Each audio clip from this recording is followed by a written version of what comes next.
First of all, this is the BS Report with Bill Simmons. It might be cool, I don't know. And if it's not, I don't care. The BS Report with Bill Simmons. Bill Simmons works for ESPN. He's also named the sports guy, and he writes a comical sports column. He must be a popular dude. The BS Report. It's got a real dirty sound, like a rusty steak knife cutting through a well-aged steak. Now. Here's Bill Simmons. Welcome to the BS Report. We're 1 week away from the new NBA season, so I wanted to get TNT's biggest star to come on the show and talk hoops with me. Unfortunately, Kira Cedric wouldn't come on, so we had to settle for an NBA Hall of Famer named Charles Barkley. Charles, thanks for coming on. I'd rather have Kira Cedric also. She's a star now. Yeah, that's a really good show. I'm not just saying it because it's on TNT. It's just a really fun show to watch. Come on, you've never watched The Closer. Oh, I watch The Closer all the time. Really?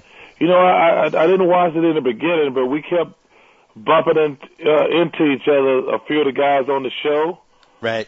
So I started watching it. You know, because TNT, you kind of get sick of Law and Order at some point. So you got to try something different. Right. I mean, I think me and Magic joke around. I think we both have been big Law and Order fans, and I think we've seen every episode ever, like 5 times. Well, you should try to get a cameo on The Closer. We've actually talked about that. I don't want to. I just want to do a cameo. You know, sometimes these people get a little crazy. They want you to, like, I said I don't want to do a part. I want to do a cameo. Right. I want to be like a guy sitting in a restaurant when they're in there doing the scene. I don't want to have to rehearse. I just think it'd be something fun to do. You don't want to play like a former NBA player with a different name who's that's accidentally too much killed work, his bro. assistant. Come on now. Let's talk about my beloved Celtics. Okay. They're finally relevant again. They made the trades for KG and Ray Allen. Now, you played on the 97 Rockets with Dream and Drexler, and you guys nearly made the finals, but your supporting cast was not quite good enough to push over the top. Can you win an NBA title with 3 All-Stars? Yeah, the teams have won it with less than that. I think the difference is these guys are a lot much younger. I think me, Clyde, and Akeem were obviously all past our prime. That's the big difference. Yeah. I think all 3 of these guys are in their prime. And I think it can work because they're all 3 really good guys. I mean, Pat Riley has a phrase that I love to use when I'm talking about when a team has a lot of talent. Yeah. Called voluntary cooperation. And, because everybody wants to shoot, everybody wants to score. They all 3 of them are great players. But they got to make it work. And I think because all 3 of them are good guys, I think it's got a really good chance of working. How did you guys make it work on that 97 team? Well, we didn't make it really work. I mean, if we had got together 3 years sooner, we would have won. Right. Because, I mean, think about it. I mean, LeBron went to the finals last year with 1 All-Star. So it's not about how many All-Stars you have.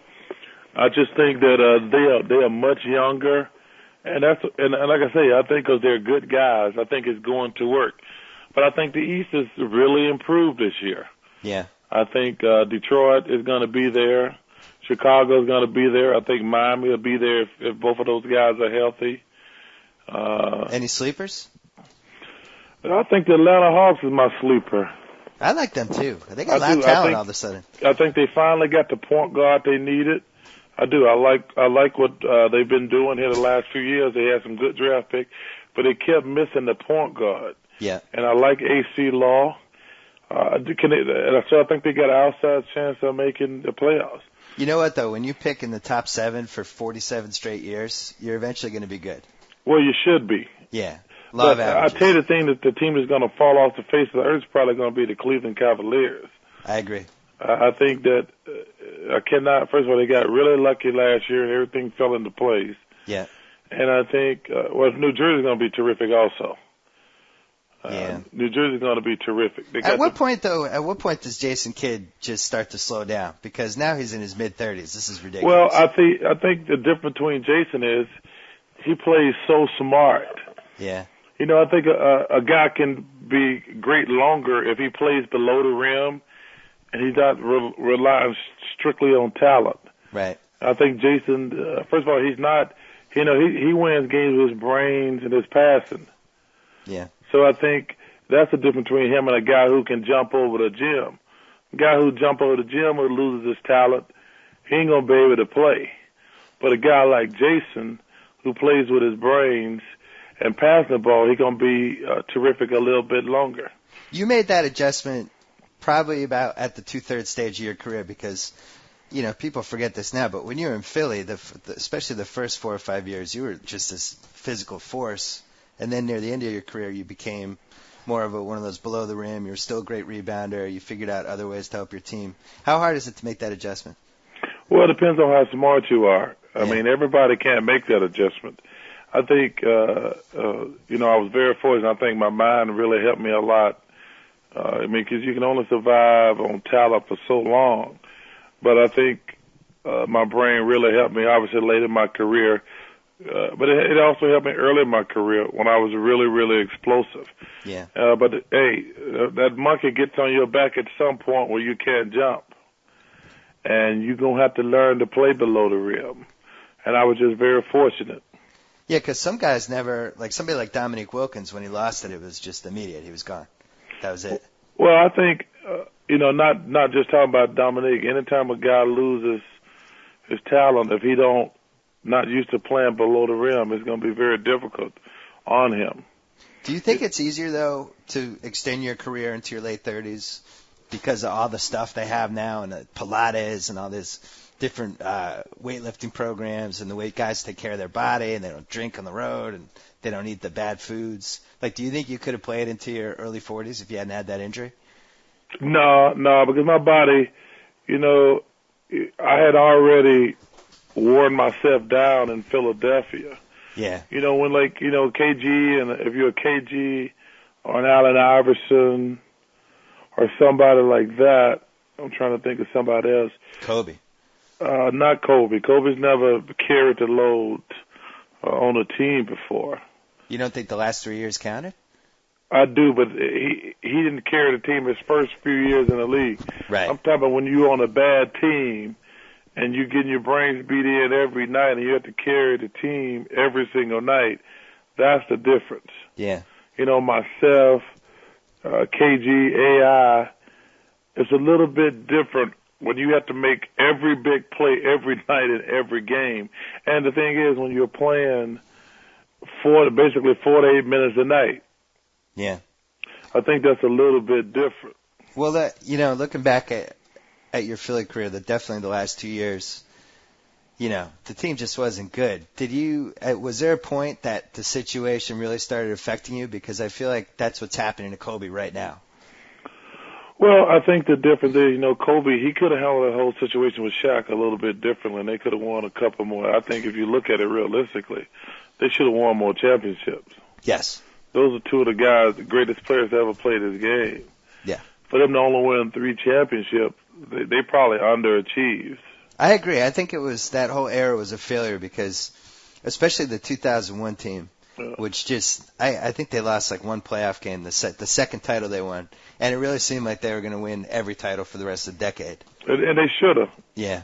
But you know, my deal was, I really, if I had my druthers, you know, people said, do you have any regrets? I would have got out of Philadelphia 2 years sooner.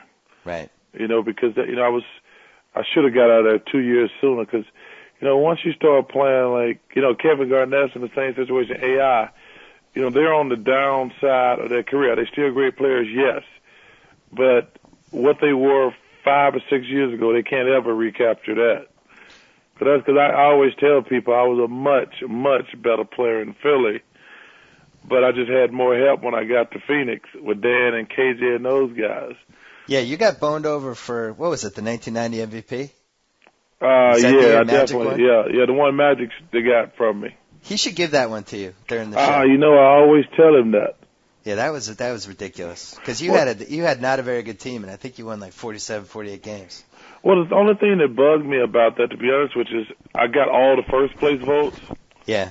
And no second and third place votes. You know, and you know, sometimes reporters, you know, they make it personal. You know, my problem, like I say, what I had was I got the most first place votes, but I didn't get any second and third place votes. Yeah. So guys, you either got to be, depending on who you are, you got to be first, second, or third. Right. Well, it probably evened out because you won the MVP in '93 when Jordan was still at his absolute apex. Yeah, but I don't think it should go to the best player. I think it should go, because if it's going to go to the best player, it should go to Kobe. But the I think the MVP should go to the guy who had the best year on the team, who had the best record. Right. So in '97, when the year after the Bulls won 72 games, so they win 69 the next year, and then Karl Malone wins the MVP over MJ. At that point, I think they should have just figured out a new way to do the award. Well, I'm not sure what happened at what kind of year did Utah have? I think they won like 62 games, something like that. Chicago won the most games. They won the most games. Well, yeah. I probably wouldn't agree with that either. Yeah, the media definitely. I think this is one of the reasons why Kevin Garnett might win the MVP this year, because so much of it has to do with who's getting the most attention, who's getting the most features written about them. Like, is the situation different? And with somebody like Kevin Garnett, if they win 50 games, and I don't think Kevin. It's going to be difficult for Kevin to win MVP because he's probably going to be the third scorer on that team. Those other two guys are better offensively. I think Kevin has been a better player overall, but those other two guys are bona fide assassins. And and Kevin probably the worst part of his game is probably scoring. He'll still get who's going to guard him in the East though? Hey, they'll Chicago, guard you. Detroit. Hey, Detroit, he gonna have his hands full with Rasheed Wallace. Shaq is gonna be clogged up the middle down in Miami. I mean, it ain't easy. Trust me.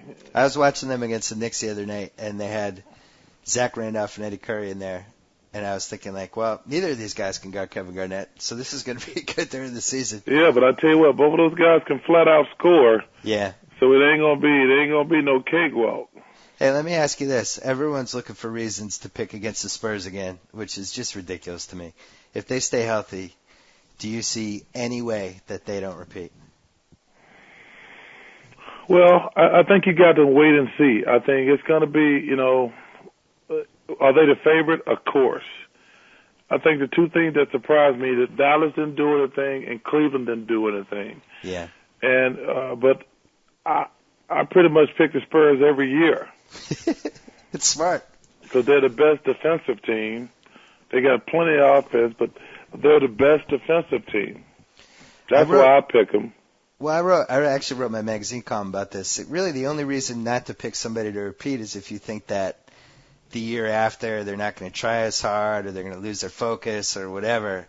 The Spurs team, the way it's built, that's just not going to happen. Well, first of all, the three best players are all relatively young guys. Yeah. And that's the first thing you got to figure out. But like I say, they're the best defensive team in the league. And my first two criteria, if I'm going to pick a team to win, was how well they play defense and how well they rebound the ball. And the Spurs are probably the best in the NBA at those two things. And what about the coach? I think he's the most underrated coach other than Jerry Sloan we've had in the NBA. Yeah. Because I think that Jerry Sloan hasn't gotten his credit because he hasn't won a championship. And, when people talk about great coaches, Bill Parcells won 2 championships. Jimmy Johnson won 2 championships. And people look at those guys as like great coaches. Now they're doing the same thing with Bill Belichick. But when they talk about great coaches, they never mention Pop. It's amazing. I don't get it. Because clearly he's the best coach. By any calculation, he's the best guy currently working as a coach in the NBA. I would think. I mean, maybe you make an argument for Phil Jackson, but... Well, you can't leave out Pat Riley either. Yeah, but at this point, I've been here. Well, Pop just has the best talent now. You can't take away what those guys... I mean, Phil Jackson won 9 championships. Right. I'm talking about right now, though. Right now, Pop has the best team. I mean, it's about the players. All these guys are good coaches, but they ain't good coaches with bad teams. I still think to keep a team that focused for most of the decade, because they won in '99 and they won in 2007. It's a 9-year span. Riley was able to do that with the Lakers. But I think it's easier to win one than it is to keep winning. You know what I mean? It's a lot easier to win one. Yeah. But, but Pat Riley's won 5. Yeah, but I keep hearing how the Miami guys just hate playing for him at this point. It seems like Hey, he's kind of a quick fix guy. trust me, they hated playing for him for the Lakers. But the guy's a great coach, and you can't take away with him. To win 5 championships is pretty damn impressive. If you had to play for one coach, who would you have played for? Who do you feel like you missed out on playing with? That's a great question. I've never been asked that before. I'm going to ask you a lot of stuff you haven't been asked. I personally would have liked to have played for Jerry Sloan. Really? Interesting. Yeah, he does seem like one of those no-nonsense guys that just every year he's going to extract the most possible that he can get out of his team. Yes, definitely. And then, which is funny, like you put somebody like Karolinko on his team who's like a basket case, and Sloan has a way of like weeding those guys out, you know? Let me ask you this. Why aren't more people talking about the Nuggets as a potential contender or even somebody that can win the title? Well, I think people worry about their defense. Even with Kenyon Martin back? Well, that's why I haven't ruled them out. I want to see how they're going to play, but it's going to come down to Allen Iverson and Carmelo's defense. Yeah, that's a pretty good point. I'm not excited about either of those guys' defense. I mean, it's really going to come down. I mean, Marcus Campbell's going to be fantastic. Kenyon can come back and play defense. But the 2 best players on that team are obviously AI and Carmelo. Yeah. If they don't play in the defense, it's not going to work. Yeah, I look at the landscape, and it's easy to make cases, and you can make a case for Houston and Chicago and all these teams. No, you can't make a case for. I mean, I'd take my chances with Utah and Denver before I took Houston. I agree. Well, that's what I was saying. Like, Houston is the big preseason sleeper, and some teams that people think the Celtics might. I really think that only like 3 or 4 teams could realistically actually win the title. The Spurs, the Suns, the Nuggets, and maybe the Jazz. I don't think the Mavs didn't do anything. I don't see what's different about them this year than last year. Well, it's going to be, but Utah, the thing you got to look at Utah, how they're going to react to having success. Because now they're going to have expectations. Right. And that's really going to be the key. See, I always tell people, we talk about in sports sophomore slumps. I said, first of all, there's no such thing as a sophomore slump. They just didn't know who your ass was. And then, you see the Saints are going through that now. It's different when you expect it to win, when you can't slip up on people. I'm curious to see Utah play. I'm curious to see Denver play. Those are 2 teams in the West that I'm like, I want to see how they're going to respond to last year. Yeah. I actually, the one team in the West that intrigues me is Memphis. I don't think they can win the title, but I kind of like all the guys they have. And, you got to figure out what kind of system Iverone is going to use. Yeah. Is he going to try to do the Phoenix thing? It's not unrealistic that they would be good, though, because it seems like he might be a good coach, and they have a bunch of good guys in that team. And other than the top 5, the West isn't that good. I don't think. Well, I think they got some good players. I mean, you got an all-star in Pau Gasol. Yeah. I saw the kid, he had a triple-double last night, Lowry. Yes. We're still waiting on Rudy Gay. Could be waiting a while. Let's talk about how much the NBA has changed since you played, because this drives me crazy. These days, you aren't allowed to talk smack. You aren't allowed to knock somebody down. You aren't allowed to commit a hard foul. You're not allowed to bang bodies. Guys are hugging before and after games. Everybody likes each other. Do you think the competitiveness of these games has been compromised a little bit? Well, I definitely think it's, I hate to see guys hugging and kissing before and after the game. They can go to dinner after the game. I mean, we tried to beat the hell out of each other, and then when it was over, we went to dinner, but we tried to kill each other when we were playing. But it's frustrating for me sometimes to see guys hugging and kissing before the game and then hang on the court and hug and kiss after the game. Right. I mean, if a guy just kicked your butt, you don't want to talk to him right away. You want to at least go calm down a little bit. But like I say, it's just a different game. These guys are very talented, but it is what it is. Yeah, but don't you feel like it's turned into soccer a little bit? All the flopping. You know, hey man, I'm a brother. We're not big into soccer. I don't know what the hell they do in soccer. Well, like look at like the Philly, Detroit, some of the games you guys had where like literally fistfights and palpable hatred, and the Detroit Chicago games, even the Boston Detroit games, and I just feel like that element is gone. I don't know. I never feel like any team dislikes the other team, and that they're just kind of playing basketball. Well, I think the Spurs and the Suns just like each other by now. Yeah, that might be true, and maybe the Suns Lakers a little bit. Yeah, I mean, but I just think that the good teams. I think if you look at the good teams, they keep it pretty much strictly business and professional. I think most of the teams. Most of the teams who like hug and kiss aren't good teams. Yeah. Yeah, but you don't really feel like the game is that much different. Oh yeah, I think they're not out there. They don't have the animosity during the games that we had toward each other. Right. Yeah, they definitely don't have that. I don't like it. Well, another thing I don't like is the current playoff system, and I think you're with me on this one. Why didn't the NBA have the balls to blow up the playoffs, throw out the conferences, come up with 16 seeds and make it more like March Madness instead of this current system where we have to watch Chicago and Detroit play every spring for the next 10 years, basically? Well, I think, the biggest question you got is the integrity of the regular season.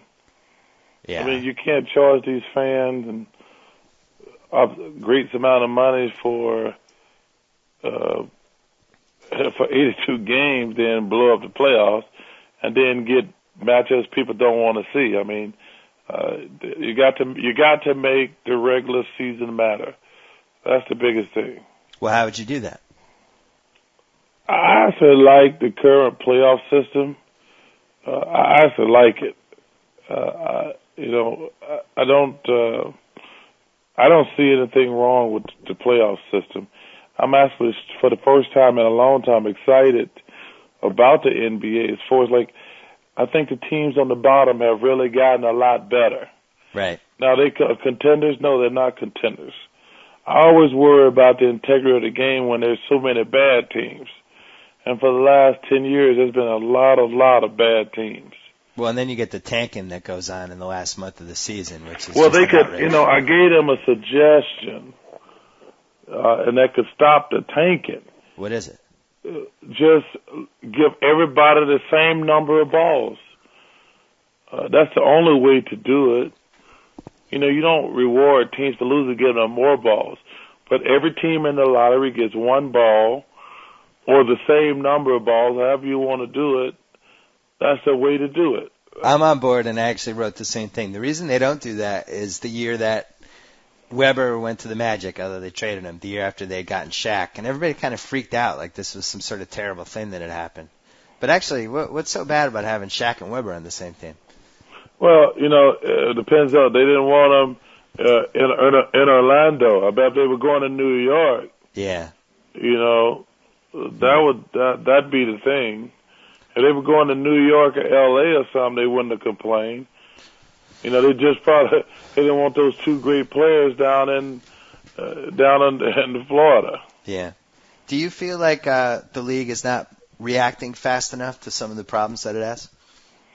No, I think David Stern reacts to every problem. Well, he didn't handle the tanking, though. Well, there's no. Well, I will say this. Because of Durant and Odom, this has probably been the worst tanking since Hakeem and Raps. Well, there's two other tank seasons.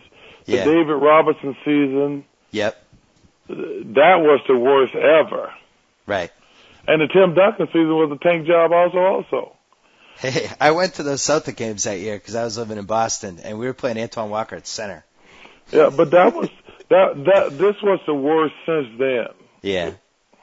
Well, maybe because there's not that many. I don't think there's really a can't-miss guy coming out in this draft, so maybe it won't be as bad. Hey, when LeBron had his 48-point game last spring against Detroit, everyone raced to compare him to MJ. And I feel like we've reached a point where everyone's starting to forget how great Jordan was. With the new hand check rules and the rules against knocking down guys and all that stuff, how many points a game do you think Jordan would have averaged in his prime if he was playing now? Well, well, Michael averaged, I think the one year he averaged like 38 points a game, didn't he? Yeah. So and that was with the hand check rules weren't the way they are now. I know. So if he's going to average 38, I mean, nobody close in the NBA is averaging 38 today. Right. I never compare anybody to Michael Jordan. I think it's a joke.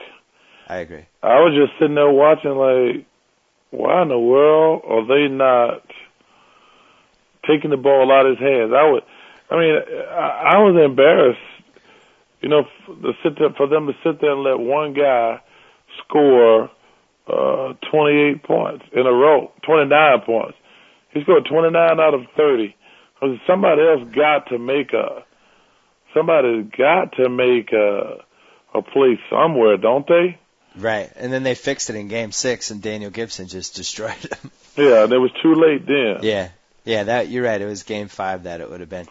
When you were on that first Dream Team, I've always been fascinated by it. Just that whole dynamic of that team and the fact that you guys really, like, that will never happen again, what happened. But there's a famous scrimmage where Jordan and Magic pick sides, and for whatever reason it turned into a heated game, and everybody agrees it was the greatest secret game that was ever played. What do you remember about that game? Well, I just remember it was intense. It was great. And it was about pride and ego. I mean, everybody was trying to prove that they were the better at something, at their position. It was pretty damn cool and amazing. I mean, it wasn't just like that. It was like that every day at practice. Right. Everybody wanted to prove something. Me and Carl were going at it to power forward. Clyde and was going at it with Michael. Scotty was trying to I think that was right around the time that Michael them had beat the Lakers. Yeah. And Magic was trying to go at Scotty because Magic had got locked up in the playoffs. He had David Robinson and Patrick Ewing trying to go at each other. It was just, the competition, because the guys were considered the best at their position, the guys were out to prove it. And you actually emerged from that whole summer as probably the best player in the team, right? Well, I was the second best player on the team. I mean, statistically and all that stuff. I just remember when that whole thing happened, everybody was like, wow, this Barkley guy's pretty good. And I was like, really? The guy, he should have won the 90 MVP. You're just realizing that Charles Barkley was good? It was a little weird. The game was always easy for me when I played with better players. Because even though, when we were stinking in Philadelphia, the first time I got Mike Jaminski, we won the division. Mm-hmm. I was going to war with Manu Bol and Shelton Jones. He wasn't working out for me. But the next year they got me, Mike Jaminski, and Rick Mahorn. We won the division. And then obviously when I went to Phoenix, I got Kevin Johnson and Dan Marley, and we made it all the way to the finals. I was going to ask you about that team because I am convinced that is the single best team that didn't win the title. That was a great team, and you just had bad timing. You went against a Bulls team where Jordan was just at that point where just nobody was going to beat him. Do you ever think back to that series and wonder what could have happened differently or what you could have done or think about this break or that break or whatever? The only thing that bugs me is when we had 3 possessions down the stretch and we called 3 plays for me and they took the ball out of my hand 3 straight times. And I think Frank Johnson shot an air ball. Yeah. I think Dan Marley shot an air ball and somebody else turned it over. But I couldn't score against because when Horace Grant and Scottie Pippen double teamed me, first of all, that team was so good defensively. Yeah. But Scottie's long arms and Horace Grant's long arms, the only thing I've ever regretted was I should have tried to score on both of them, to be honest with you. But it was just I didn't want to play like that. If I get double, I'm supposed to. We had made it to the finals with me passing the ball. Right. Yeah, that's the only time I've ever thought about that. You know, and a lot I made that. Well, I always feel that the best team is usually going to win the series or the finals or whatever. But in that case, I feel like if you guys had played 10 times, the Suns would have won 5 and the Bulls would have won 5. Well, I think that the thing is, I always tell people when teams are both real good, once like that's, they were complaining in Phoenix last year, when they lost to the Spurs. I said, well, you lost the series the first game. Yep. And I'm like, even though you came back and it was a good, exciting series, there's certain games, especially when you got the home field or court, whatever, you're like, we got to win this game. It's going to set the tone for the whole series. And with you guys in '93, not only did you lose the first 2 games at home, but Kevin Johnson in the first 2 games just didn't show up, and he didn't really get going until Game 3. And I thought that was one of the biggest reasons you lost. Well, I think, man, it's a really tough. We kind of got we were nervous going. They were nervous going into the game, and then that happens. Ain't nothing you can do about that. Yeah, that was. It's my favorite series to watch on ESPN Classic because of the matchups and the guys that were on the court. And you look at what happens now, and you look at that Cleveland team that made the finals last year, and maybe 2 guys from that Cleveland team other than LeBron even play in those '93 finals games. Even somebody like Oliver Miller that year that he was in shape was really a really decent center. Yeah, he played well. He helped get us to the finals. Yeah, Dumas, all those people. Who's the best NBA player you ever played cards with?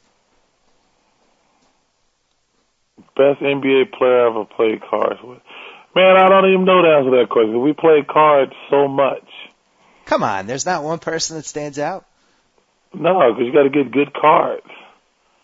I mean, I always tell people, there's no such thing as a good card player. You got to get good cards. But we played cards all the time, man. It's such a long bus trips. In Philadelphia, we bused to New York, New Jersey, and Washington. Yeah. And in some of those flights, when we started taking charters, we had some good ones. I'm disappointed. I thought you were going to say like Rick Mahorn was the most unbelievable card player I met, or some man. There was so many good card players. It probably was some guy who people never heard of. To be honest with you, I just can't remember. Right. What do you miss most about playing? Just the competition. Yeah. I don't. It was interesting. I was telling this story with Bill Russell's fantasy captain last week. Yeah. It's pretty cool. I'm watching, Magic, Jerry West, John Havlicek, myself, Dr. J, Kareem walk around, and, our bodies are pretty much shot with all the damage you do to it. But it was really cool for me last week to see all of these old guys playing basketball. It was really cool. You're one of the guys that everybody mentions about, like, you never won a title and all that stuff. Mm-hmm. You hear that all the time. And especially with the Kevin Garnett and the Ray Allen and the Paul Pierce, they get together this year, and it's like, yeah, we finally had a good team, finally have a chance to win the title. Now your career's been over for almost 10 years. Do you feel like your career was incomplete in some way because you didn't win a title, or does it not matter? Well, it matters to other people. I mean, but there are people better than me who haven't, always, every year you see the list. Right. And I see Dan Marino on it. I see myself. I see Carl on it. I see Gail Sayers on it. Elgin Baylor, Dick Buckers. I mean, there's such a list of guys. Jim Kelly. So, hey, I'm honored to be on a list with those guys. It seems like the one thing that you miss out on is that if you do win the title, it seems like it's fun to see the other guys like 20 years later and stuff like that. But why wouldn't that be the case like with the '93 Suns? Like, you guys still had a great season. Wouldn't it be fun to get together with those guys anyway? Yeah, we always get together. I think Well, first of all, it only has effect on the great players, to be honest with you. Because, you hear people talk about guys who are good, solid players across the board. And, people say, well, he had a great career. It's only like the great players will they come back and say, well, he was a great player, but he never won a championship. They never say that about bad players or guys who are just good players. Right. So the championship thing only affects a guy like myself and Carl and John, or Dan Marino, or like he said up until last year, they said the same thing about Peyton. I was just going to say that. Yeah. So the championship thing only goes if you're a great player. I mean, nobody ever tells Todd Helton, I'm using him because, they're playing. Nobody's ever said, oh, he's a great player, but he never won a championship. They just say he's been a great player his whole career. Yeah, and it's like if somebody says that about somebody like you, the implication is that you weren't quite good enough to win a title. When the reality was that 93 Suns team would have won in 94, 95, and possibly beaten at least one of those Bulls teams in the 96. Well, I like our chances I would have liked our chances in the NBA today, too. Yeah. Well, I was going to ask you about that. Do you think that I feel like the glory years of the league were 84 to 93, just because there weren't so many expansion teams and the talent was just ridiculous. I think expansion hurt the NBA. Yeah. I think also kids coming out of high school and not staying in college long enough has really hurt the NBA. Right. Because when you're in high school, you don't know how to play. You're just bigger and stronger than everybody else. That's what you learn how to play when you're in college. Well, what would have happened to your career if you came out, let's say, instead of 1984, or you were in 84 or 85 draft? 84, 85. Right. So let's say you come out 15 years later, and you're an 18-year-old kid in Alabama, and you have the choice to go to college or to make the money right away. What do you do? Well, I'm saying you might take the money, but you don't know how to play. But would you have taken the money, do you think? I don't know. I can't answer that question because I'm talking about the level of basketball. Yeah, no, I know. No, I just think you don't know how to play at 18. Yeah. Nobody know how to play at 18.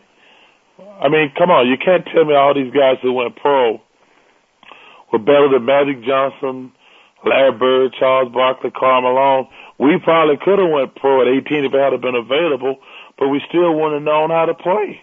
Well, and I think the other part of that is that it really would have hurt you guys, or at least some of you guys, from a career standpoint, because Well, it's definitely hurt a lot of NBA guys. Yeah, because we don't know. Like, I still look at those, especially the early mid-'90s. There was a lot of career tragedies, but somebody like Kenny Anderson, if he was in a different system and he plays 3 years in college and comes out and he's not making $9 million a year right away, that's somebody that could have been one of the great point guards ever, and we'll never know. I mean, I just think it hurt the development of the players. Yeah. All right. Last thing. You, other than myself, you're the only person who seems to realize that Kevin McHale is one of the greatest players ever. Explain to the young basketball listeners out there what made Kevin McHale so great and why what he did is such a lost art now. Well, I'm not sure it's a lost art anymore because I really comparably now Tim Duncan and Kevin McHale, to me, Tim Duncan just a little bit more athletic. Right. But as far as being unbelievable on the box, lefty, righty, ups, unders, they're to me the same thing. Tim Duncan just a little bit more athletic. Do you think if McHale had his own team, his career would have been remembered differently, or did he luck out? No, because, you look at all these teams that are remembered, I mean, they had, like, tons of great players. That's like when I was at the fantasy camp last week. I'm like, Bill Russell plays with Sam Jones and John Havlicek. Bird played with McHale and Parrish. And Dennis Johnson. The greatest, but I'm saying that's the greatest front line ever. You can't, I don't think any guy, no, this ain't a knock on the guys I played with. I didn't play with any of the Hall of Famers, realistically. Well, you did earlier in your career. And but I wasn't even Charles Barkley then. But Doc retired, and then they traded Moses Malone from you. Yeah, but they were past their prime, and I didn't know how to play in the beginning. Yeah. So, like, I don't hold it against guys. Like, it ain't Kevin Garnett's fault he hasn't won a championship. The 1 year, think about it, the 1 year, they only gave him help 1 year, and he had a great year, got all the way to the conference finals. Right. And if they had given him that type of help every year, he would have got to the finals. So if you switch Kevin Garnett and Tim Duncan 10 years ago, does Garnett have the success Duncan had and vice versa? Is David Robinson on the team? Yeah, I'm going to say Garnett's playing with David Robinson from 99 on. Yeah, they win a couple championships, and I think if you give Tim Duncan, Parker, and Ginobili, they still right there too. You mean if you gave Tim Duncan Sprewell and Cassell that 1 year? No, they probably could have got to the finals because I think Parker and Ginobili are better players. Right. Yeah. Well, it's always like a weird thing. I'm not sure Tim Duncan gets quite enough credit, to be honest, because I just think he's the best player in the league. Well, it seems like people think like Parker and Ginobili and Popovich and I don't know, Duncan historically, I'm not sure how he's going to be remembered. I don't know if people consider him to be on that same class as Kobe. I'm talking about the average basketball fan, as some of these great guys that we've watched over the last 20 years because he's not that exciting and a lot of the stuff that he does. Man, anybody who knows basketball knows it. I agree. I'm talking about the average fan. Hey, man, the average fan don't know a lot about basketball. Well, most fans don't know a lot about basketball. All they know is points, rebounds, and scores. Yeah. But Tim Duncan, if you know anything about basketball, the guy is going to go down as the greatest power forward ever. So you can't say nobody knows if he's the greatest power forward ever. See, I don't think people would. I think there's a lot of people out there who would make a case for Karl Malone, as amazing as that sounds. I think it's hands down Tim Duncan's the best power forward ever. But I think people make a case for you. I think they'd make a case for Well, then those people would be wrong. I think Tim Duncan is the greatest power forward ever. How many years do you think he has left in him in his prime? Probably 2 more. Because the wear and tear is going to get to you at some point. I think once you get past 30, 31, 32, maybe 33, you can peak. But that's it. Right. All right, so for the finals, you have the Spurs over who? In the East. I also like the New Jersey Nets. Really? Yeah. Interesting. I like the Bulls. I don't know why. Bulls can't score enough.